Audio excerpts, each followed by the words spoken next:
ప్రజా వ్యతిరేక పరిపాలనపై పోరాటం ప్రారంభించామంటున్న వరంగల్ తూర్పు బీఆర్ఎస్ మాజీ ఎమ్మెల్యే నన్నపనేని నరేందర్తో మా ప్రతినిధి Sridhar face to face. Beti Padhao Beti బచావోతో బేటా బచావో అన్నట్టు కార్యక్రమంలో అయితే బీజేపీ విధి విధానాల వ్యతిరేక విధానాలపై అయితే బీఆర్ఎస్ పార్టీ నుంచి పెద్ద ఎత్తున ధర్నా అయితే మొదలవుతుందని చెప్పుకోవచ్చు. ప్రధానంగా వరంగల్ తూర్పు నియోజకవర్గంలో మాజీ ఎమ్మెల్యే నన్నపనేని నరేందర్ పెద్ద ఎత్తున భారీ సంఖ్యలో కార్యకర్తలతో అదేవిధంగా లీడర్లతో ఇక్కడ ధర్నా అయితే చేపడుతున్నారు. ముఖ్యంగా భారతీయ జనతా పార్టీ అధికారంలోకి వచ్చిన తర్వాత హిందుత్వాన్ని అడ్డం పెట్టుకొని అనేక కార్యక్రమాలు చేయడమే కాకుండా కార్యకలాపాల్లో కూడా ప్రజలకు వ్యతిరేక నినాదాలు కూడా ఎదురవుతున్నాయి. వాటన్నిటిని మట్టుబెట్టేందుకే ఈరోజు బీఆర్ఎస్ పార్టీ పెద్ద ఎత్తున ముందుకు వస్తుందని చెప్పేసి మనకు చెప్తున్నటువంటి అంశం కనబడుతుంది. మరి మనతో మాట్లాడేందుకు వరంగల్ తూర్పు నియోజకవర్గం నుంచి మాజీ ఎమ్మెల్యే నన్నపనేని నరేందర్ మనతో ఉన్నారు. మన అడిగి తెలుసుకుంటే చెప్పండి, ఈరోజు బీజేపీ విధి విధానాలపై ఎలాంటి పరిస్థితులు కనబడుతున్నాయి, మీరు ఎలాంటి డిమాండ్ చేస్తున్నారు? బీజేపీ విధి విధానాలు ప్రజలకు ఇచ్చిన ప్రామిస్లు క్షుణ్ణంగా లోతుగా చూస్తే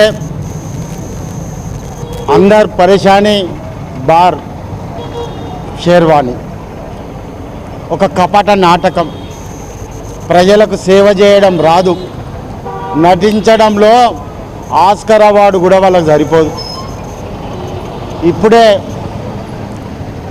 హిందూ సమాజాన్ని నడిపేటువంటి ఆర్ఎస్ఎస్ చీఫ్ వారు చెప్పారు, హిందూ అంటే పదం కాదు, హిందూ అంటే కులం కాదు, అది ఒక విశేషణం, నాట్ ఇన్ ఇండియన్ వర్డ్, అది ఒక విదేశీ పదం. హిందూ అంటే భారతీయులందరూ కలిసి ఉంటే దాన్ని హిందూ అంటారు. కానీ ఇవాళ భారతీయ జనతా పార్టీ ఏ విధంగా పోతున్నది? రాముని పేరు చెప్పి, హనుమంతుని పేరు చెప్పి, దేవుళ్ళ పేరు చెప్పి గుళ్ళల్లో పోదామా, ఎక్కడికి పోదామో చెప్పని తలస్నానాలు చేసి వస్తావా అని అంటున్నారు. మేము ఇలా బండి సంజయ్ని అడుగుతున్నా, నీ పార్టీని కూడా అడుగుతున్నా, మీ అయ్యకు అవ్వకు పుట్టింటే నీ కొడుకు ఫోక్స్ కేసులో లేడా? నీ ప్రభుత్వమే 2019లో చట్టాన్ని మార్చిళ్ళు, అంతకుముందు 20 ఏళ్ళు శిక్ష ఉండే, ఇప్పుడు మరణ శిక్ష విధించిళ్ళు. మరి నువ్వు అయ్యకవ్వ పుట్టింటే ఫోక్స్ కేసులో నిర్దోషిగా నిరూపించుకో, దోషిగా నిరూపణ అయితే మరి ఉరిశిక్ష వేయించు. మేము నీలాగా ఎదుటోని నాశనం కోరుకుంటోళ్ళం కాదు, నీలాగా ఎదుటోని నాశనాన్ని కాకుండా వాళ్ళ జీవితాలను నాశనం చేసే విధంగా కోరుకో. మేము కోరుకునేది ఒకటే, సమాజంలో ప్రజాసేవ చేయడానికి వచ్చినాం. సమాజంలో రెండే ఉంటాయి, లేనోడు ఉన్నోడని. సోషల్ జస్టిస్ జరగాలి, దానికోసమే మా తాపత్రయం, దానికోసమే మేము కొట్లాడుతున్నాం, దానికోసమే బతుకుతున్నాం, దానికోసమే రాజకీయం చేస్తున్నాం. ఉదాహరణకు బేటీ బచావ్ బేటీ పడావ్ అన్నాడు. ఎక్కడ బేటీని బచావ్ చేసినావు?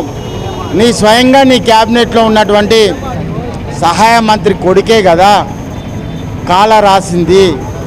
అదేవిధంగా దాన్ని కాపాడాల్సినటువంటి రాష్ట్ర ముఖ్యమంత్రి కూడా వత్తసు పలుకుతున్నాడు. మరి బేటీ పడావో అన్నాడు. ఇవాళ నిన్ననే నీట్ ఎగ్జామ్లో పేపర్లు లీక్ అయినాయి. మరి విద్యార్థినులు ఎక్కడ చదువుకుంటారు? ఇప్పటికి 4 సార్లు నీట్ లీక్ అయింది. అది ఉత్తర భారతదేశంలో అయింది.